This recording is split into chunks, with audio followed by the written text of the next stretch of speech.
Hello बच्चों। हम केशव की रामचंद्रिका में अब तक पढ़ा था कि विश्वामित्र अपने शिष्यों को अयोध्या नगरी का वर्णन कर रहे हैं कि अयोध्या किस तरह की है और वहाँ पर किस तरह से लोग निवास करते हैं। तो आगे उन्होंने राजा दशरथ का वर्णन किया है और राजा का दशरथ का वर्णन है, वो वेतालिक महाराज है, वो राजा दशरथ का वर्णन कर रहे हैं कि राजा दशरथ कैसे हैं कि विधि के समान है विमानीकृत राजहंस, विविध विबुध युत मेरु सो अचल है, दीपति अति सातो दीप दीपियतु, दूसरो दिलीप सो दुस्सु दक्षिणा को बल है, सागर उजागर की बहुवाहिनी को पति, छन्नदान प्रिय किंधु सूरज अमल है, सब विधि समरथ राज्य राजा दशरथ, भगीरथ पथगामी गंगा के सो जल है। तो यहाँ वेतालिक महाराज कहते हैं कि दशरथ की प्रशस्ति करते हुए कह रहे हैं कि राजा दशरथ ब्रह्मा के समान, विधि के समान है, ब्रह्मा के समान है, विमानीकृत राजहंस। जिस प्रकार ब्रह्मा अपने राजहंस पर सवारी करते हैं उसी प्रकार राजा दशरथ है, वो अनेक राजाओं के हृदय रूपी हंस पर सवार रहते हैं, अर्थात वह अनेक राजाओं को अपने वश में रखते हैं। विविध विबुध युद्ध मेरु सो अचल है। जिस प्रकार राजा दशरथ सुमेरु के समान है, विविध विबुध युद्ध मेरु सो अचल है, सुमेरु के समान है। जिस प्रकार सुमेरु पर्वत अनेक देवता रहते हैं, विबुध मतलब देवता, तो अनेक देवता जिस तरह से सुमेरु पर्वत पर रहते हैं, राजा दशरथ सुमेरु के समान है। उसी प्रकार राजा दशरथ की सभा भी अनेक पंडितों से युक्त है, अर्थात दरबार भी वैभव से मंडित एवं अनेकानेक पंडितों द्वारा सुशोभित है। अगला है दीपति यति सातो दीप दीपियतु। राजा दशरथ की यश कीर्ति है इतनी अधिक कांतिमान है कि उसके द्वारा 7 द्वीप प्रकाशित हो उठते हैं और दूसरो दिलीप सो दुस्सु दक्षिणा को बल है। राजा दशरथ दूसरे दिलीप है। जिस प्रकार राजा दिलीप को अपनी पत्नी रानी सुदक्षिणा का बल था, उसी प्रकार राजा दशरथ को अपनी श्रेष्ठ दान शक्ति का बल है। सुदक्षिणा मतलब होता है दान शक्ति का बल है। सागर उजागर की बहुवाहिनी को पति। राजा दशरथ सागर के समान है। जिस प्रकार सागर अनेक नदियों का पति है, उसी प्रकार राजा दशरथ अनेक सेनाओं के स्वामी हैं। वाहिनी मतलब सेना भी होता है, तो सेनाओं के स्वामी हैं।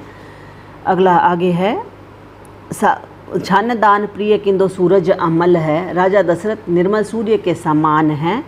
जिस प्रकार सूर्य अंधकार को नाश करके सबको आनंद प्रदान करता है, उसी प्रकार राजा दशरथ प्रतिक्षण दान करते हुए सबको सुख देते हैं। सब विधि समर्थ राज्य राजा दशरथ। राजा दशरथ है सब प्रकार समर्थ होकर सुशोभित हैं। वे अपने पूर्वजों की रीति नीति के वैसे ही अनुगामी हैं। वो भगीरथ पथगामी गंगा के सो जल हैं। अनुगामी है जैसे गंगा का जल राजा भागीरथ के द्वारा दिखाए गए पथ पर आज तक चला जाता है, अर्थात वे राजा भागीरथ के समान ही लोक कल्याण की भावना द्वारा अनुप्राणित हैं और उनका हृदय गंगा जल के समान निर्मल एवं पतित पावन है। तो यहाँ है श्लेष, उपमा, संदेह और उल्लेख अलंकारों का प्रयोग हुआ है और घनाक्षरी छंद का प्रयोग हुआ है। अगला पद है हमारा, वो है सीता स्वयंवर।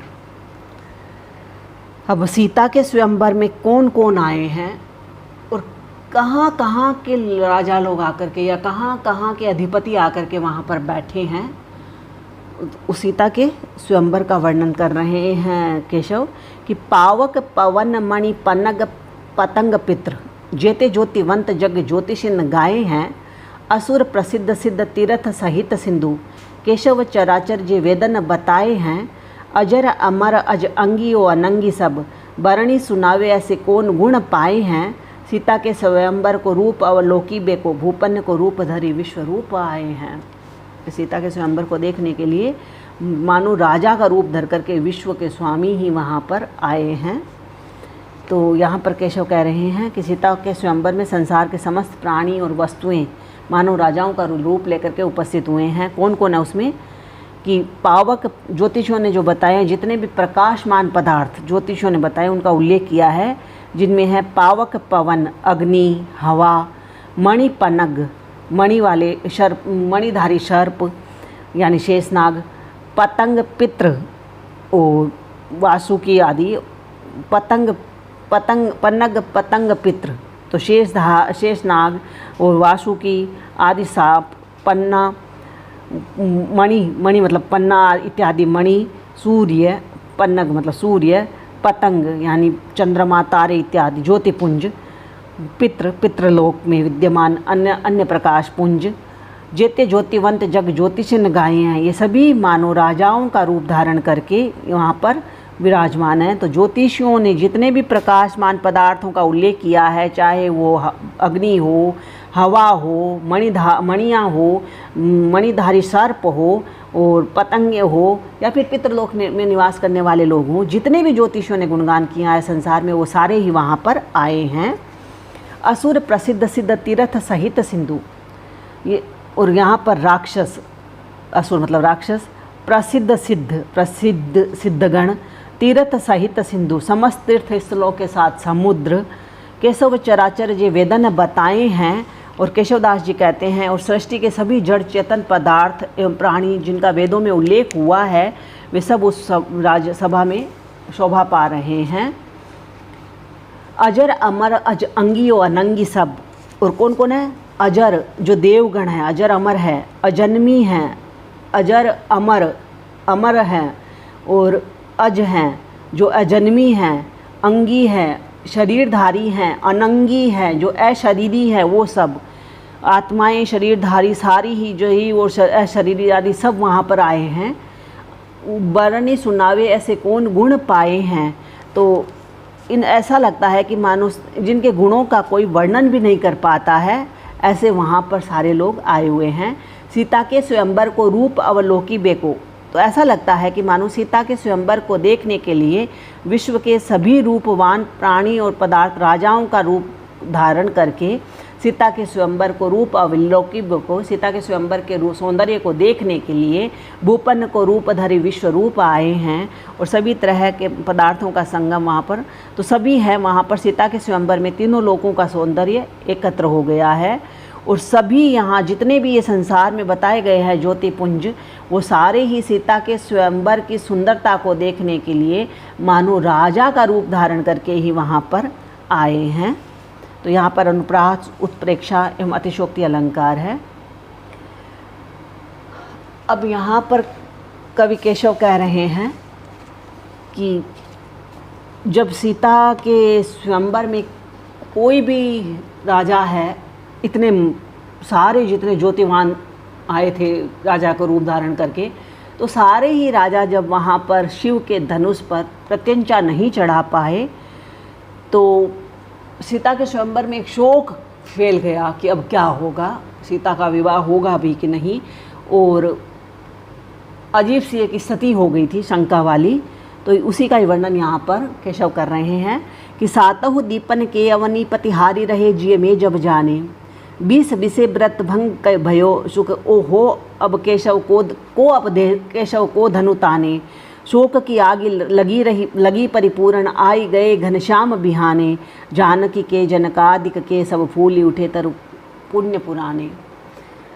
देखा होगा कुछ सूखा सा पेड़ हो जाता है और अचानक से बरसात आ जाती है, और जब बरसात हो जाती है तो वो सूखा सा पेड़ भी है वो हरा हो जाता है। तो यहाँ पर भी उन्होंने एक उदाहरण दिया है कि जैसे ही घनश्याम बादलों के वर्ण वाले राम वहाँ पर आए, तो जानकी के जनकादिक के, सीता के और जनक इत्यादि के मानो कोई पुण्य रूपी वृक्ष हैं, उनकी वर्षा से, उनके कार्य से हरे हो गए। तो पहले हम शुरू से अर्थ करेंगे। सातों दीपन के अवनीपति, सातों ही दीपों के राजा, हारे रहे जिये में जब जाने, अपने मन में जब शिव की धनुष पर प्रत्यंचा नहीं चढ़ा पाए और अपने मन में हार मान ली, 20 बिसे व्रत भंग भयो, तब जनक का है ने ये सोचा कि निश्चय पूर्वक, 20 बिसे मतलब निश्चय पूर्वक उनकी प्रतिज्ञा है अब भंग हो चुकी, यानी अब इस धनुष पर कोई प्रत्यंचा नहीं चढ़ा पाएगा तो उनका प्रतिज्ञा भंग हो जाएगी। हो अब केशव को अब दे केशव को धनु ताने, अब कौन होगा जो इस शिव के धनुष को तान पाएगा। शोक की आग लगी परिपूर्ण, चारों ओर शोक की अग्नि उस राज दरबार में छा गई। आई गए घनश्याम बिहाने। अब जब आग लगती है और पानी तो ऊपर पड़ता है तो शांत होनी ही है, तो आई गए घनश्याम बिहाने। तो प्रातःकाल होते ही वहाँ पर है कि मानो श्याम वर्ण वाले श्री राम आ गए। तो जानकी के जनकादिक के, और उनके आते ही शोक की अग्नि तो हटी ही, इसके साथ साथ सीता के, जनक इत्यादि के सब फूली उठे तरु पुण्य पुराने। मानो सारे ही पुराने पुण्य रूपी वृक्ष हैं वो हरे भरे हो गए। धन्यवाद बच्चों।